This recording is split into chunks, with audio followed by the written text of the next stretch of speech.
A técnica de Suguru Geto é assustadoramente poderosa. Sendo um mestre das maldições de nível especial, ele tem o poder suficiente para destruir um país inteiro. Afinal, é isso que divide o nível 1 do nível especial, que é o grau de perigo e o potencial destrutivo oferecido pelo feiticeiro Jujutsu, espírito amaldiçoado ou mestre das maldições. E ele possui duas técnicas principais, mas claro que elas têm uma variação de uso gigantesca, então seria injusto a gente falar que se resume só a duas, mas para resumir serve, então vamos seguir assim.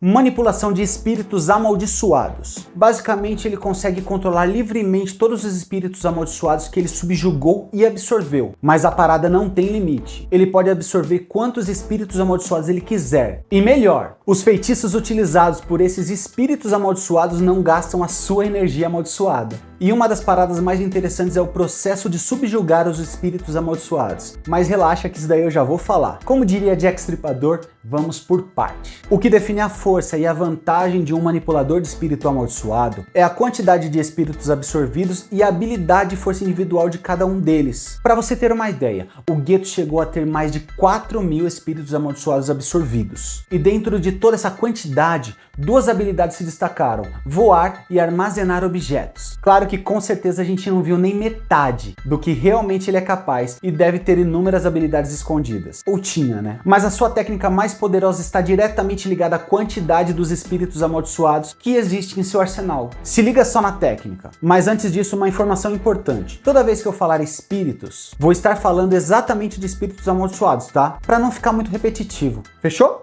Redemoinho. O redemoinho é o nome simplificado da técnica, a manipulação de números extremos de espíritos amaldiçoados. E essa é a técnica máxima de Suguru Geto. Normalmente, cada feiticeiro, espírito ou mestre das maldições tem uma técnica máxima, como o meteoro de jogo ou o vazio roxo de Satoru. E ela consiste em liberar uma quantidade absurda de espíritos amaldiçoados. Mas o foco é transformar todos os espíritos em um subproduto, como uma massa extremamente poderosa de energia amaldiçoada. Claro, que se ele quisesse, ele poderia rearranjar ou combinar os espíritos amaldiçoados, mas os espíritos extremamente poderosos, quando utilizam feitiços, trazem um risco muito grande. Então é muito mais eficiente ele utilizar a quantidade como vantagem numérica e um volume absurdo de energia, que ele manipula do jeito que ele quiser. Mas se liga nessa parada, que ela é estranha. Quando eu estava estudando sobre o Geto, sabe o que realmente me surpreendeu? Como ele tem tanto poder assim. E pra gente entender tudo sobre isso, a gente tem que responder 3 perguntas. Quais são os tipos de espírito amaldiçoado que ele tem em seu arsenal? Por que Suguru Geto parece um verdadeiro mestre de Pokémon? E qual a desvantagem absoluta da sua técnica? O arsenal de Suguru Geto. Salve nerds, Vini na área. E aí, suave?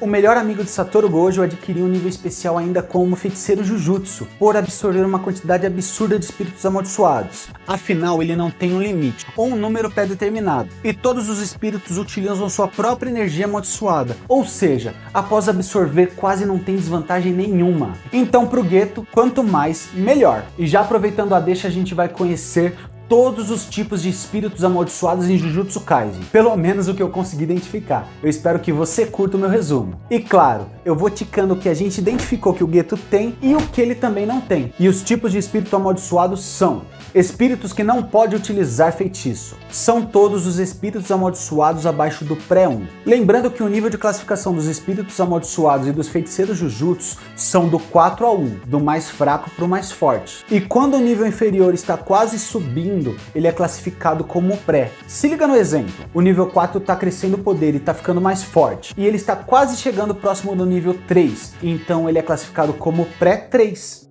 No caso dos feiticeiros é um pouco diferente. O feiticeiro é classificado graças ao nível de maldição que ele consegue exorcizar. E para ele ser capaz de alcançar um nível, ele tem que ser capaz de exorcizar uma maldição com um pré-nível acima. Bora para mais um exemplo para ficar mais fácil. Um feiticeiro de nível 2 se equipara em força a um espírito amaldiçoado do nível pré-1. E um feiticeiro de nível 1 pode chegar a exorcizar até uma maldição nível especial. Mas o nível especial é complexo. O nível especial é acima do 1, mas ele não tem um limite de força. Então, um nível especial como Sukuna é muito e muito mais poderoso do que o Hanami, que também é um nível especial. E claro que o Geto tem espíritos que não pode utilizar feitiço. Espíritos que podem usar feitiço. são os espíritos iguais ou superiores ao pré-1, e eles já podem utilizar feitiço, deixando o exorcismo muito mais complexo. Um ponto importante é que a maldição e o espírito amaldiçoado não são exatamente a mesma coisa, tecnicamente falando pelo menos, apesar de ser normal a gente chamar o espírito amaldiçoado de maldição, mas a maldição é o acúmulo de energia funesta emanada pelas pessoas. Quando a maldição começa a ganhar uma forma e consciência,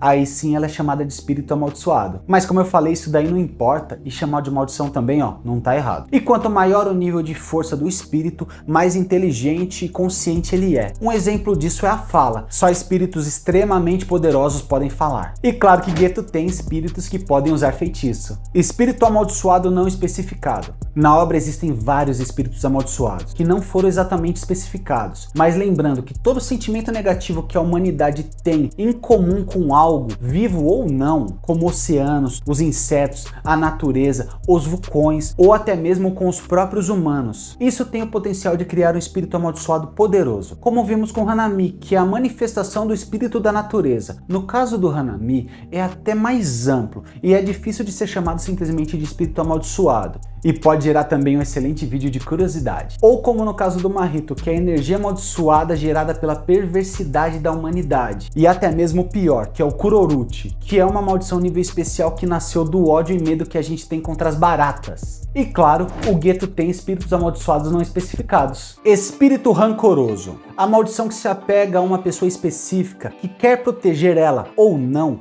e ainda ataca todas as pessoas que se aproximam dela, é conhecida como espírito rancoroso. A mais famosa que o Geto queria de qualquer jeito roubar era a Rika, o espírito rancoroso que ficava ao lado de Yuta Okkotsu. Mas ali tem mais um detalhe. O espírito rancoroso de nível especial é extremamente poderoso. E no caso da Rika, ela tinha energia amaldiçoada inesgotável. Mas em nenhum momento foi dito que isso é uma regra. Pelo menos eu não achei a referência. E não foi identificado se Geto tem um espírito rancoroso. Mas aí, é bem provável que ele tenha. Espírito rancoroso mitológico. O espírito rancoroso mitológico é criado pelo imaginário das pessoas. Todo medo direcionado para uma figura misteriosa, como uma lenda ou qualquer outra parada fictícia, ganha uma forma real. E o seu nível é proporcional à força da imaginação das pessoas. Então, lendas urbanas como a loira do banheiro, yokais famosos, histórias sobrenaturais, folclore e outras paradas fantasiosas podem se transformar em um espírito rancoroso mitológico. E claro que Geto tem espíritos rancorosos mitológicos. Espírito amaldiçoado patológico.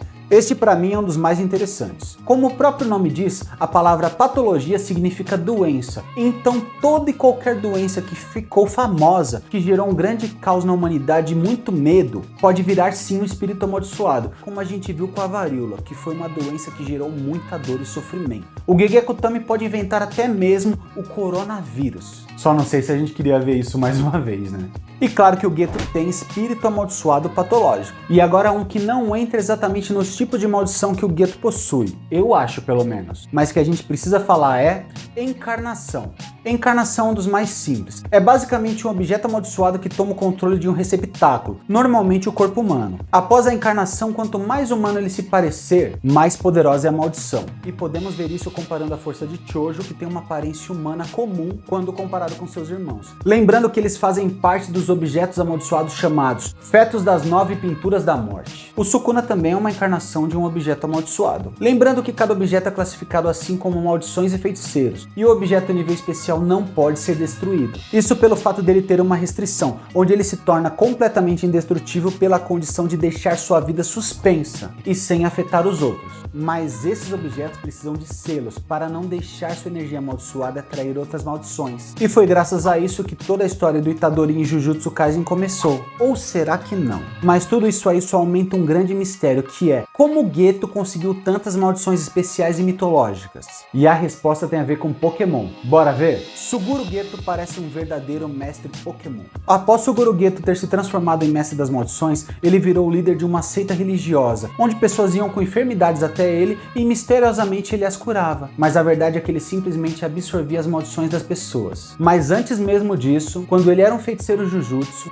pra quem não sabe a diferença entre um feiticeiro Jujutsu e um mestre das maldições, é bem simples. Todo feiticeiro Jujutsu luta para proteger pessoas comuns. Mas segundo o artigo 9 do Regulamento de Divulgação Autorizada gurizada, aquele que matar intencionalmente um não feiticeiro com ativação de um feitiço será considerado um mestre das maldições e será condenado à pena de morte. Mas voltando, quando o Geto era um feiticeiro Jujutsu e era enviado para as missões, em suas missões ele não exorcizava as maldições, ele simplesmente absorvia. Mas aí que tá a parada, ele só consegue absorver maldições 2 níveis abaixo dele. Tipo assim, se ele é um feiticeiro de nível 1, ele vai conseguir absorver maldições do nível 3 e 4. Porém, as do nível 2, 1 especial, ele terá que derrotar, como um treinador de Pokémon faria. Ele precisa encontrar, lutar, vencer e absorver as maldições. Então, para absorver as maldições muito poderosas, ou até mesmo espíritos amaldiçoados mitológicos, ele fazia expedições, viagens como um explorador de mistérios paranormais para encontrar, enfrentar e capturar os espíritos amaldiçoados. Eu não sei você, mas eu acho que isso daí daria um baita de um spin-off do Jujutsu Kaisen. Pelo menos garantido eu assistiria. Mas fala aí, você assistiria? Ô malandro, será que dá pra parar de conversinha fiada? Isso tudo parece ser muito bom mesmo. Mas lembra, toda técnica em Jujutsu Kaisen, por mais poderosa que ela seja, sempre tem um preço a se pagar. Algo para compensar essa grande vantagem. E qual seria a compensação de Suguru Geto? Vamos conferir? Mas antes disso, fala aí. Você já se imaginou assistindo Jujutsu Kaisen em japonês sem legenda? Ou de repente lendo mangás em japonês e deixando seu currículo mais top ainda, porque você acabou de aprender um idioma novo. Então se liga, eu vou te apresentar um curso online que você pode aprender japonês do básico ao avançado utilizando animes com um cara que é simplesmente uma lenda. Porque ele canta em japonês a música de abertura da 2ª temporada de One Punch Man. Eu estou falando de Ricardo Cruz, um brasileiro que faz parte há mais de 15 anos da banda Jam. Pra você entender, é só a banda com os caras que já cantaram a abertura de Dragon Ball, Cavaleiros do Zodíaco e muito mais. Eu estou falando de Nihongo, uma escola online que está ativa desde 2016 e já está entre uma das melhores. E além de ter um precinho top, utiliza animes para ensinar e ainda oferece um curso vitalício. Pagou tá lá pro resto da sua vida. E como o Super Nerd Star virou um parceiro, eu vou deixar um link na descrição e no comentário fixado. Mas voltando pro Geto, a desvantagem absoluta da sua técnica. Todas as técnicas poderosas oferecem uma condição, algo realmente difícil de se realizar para receber bastante poder. E o feitiço do Geto possui 2 desvantagens. A primeira é que ele tem que derrotar as maldições para poder subjugar elas. Claro que as maldições de nível baixo eu já tinha falado que ele só absorve mesmo na boa, porque o poder dele hoje em dia é gigantesco. Mas imagine um espírito rancoroso mitológico que possui um poder absurdo e feitiços completamente imprevisíveis. Realmente é uma parada muito pesada. E a segunda desvantagem é que ele tem que absorver, comer, engolir as maldições que têm um gosto de... Como eu posso explicar? Vou usar as palavras dele. Gosto de um pano sujo usado para limpar vômito. Agora pensa, para você comer um já é sinistro. Agora imagine ele que absorveu mais de 4.000 panos sujos que foram usados para limpar vômito. Se isso daí não é uma desvantagem tremenda, real, eu não sei na boa o que é. E aproveitando, tem curiosidade para entender como funciona a complexa técnica de Nanami? Toda a desvantagem e vantagem que ele tem, ou até mesmo como ele consegue cortar uma maldição com uma espada que não tem fio? Clica nesse vídeo aqui, que você vai curtir, eu tenho certeza. Super Nerd Star, tchau!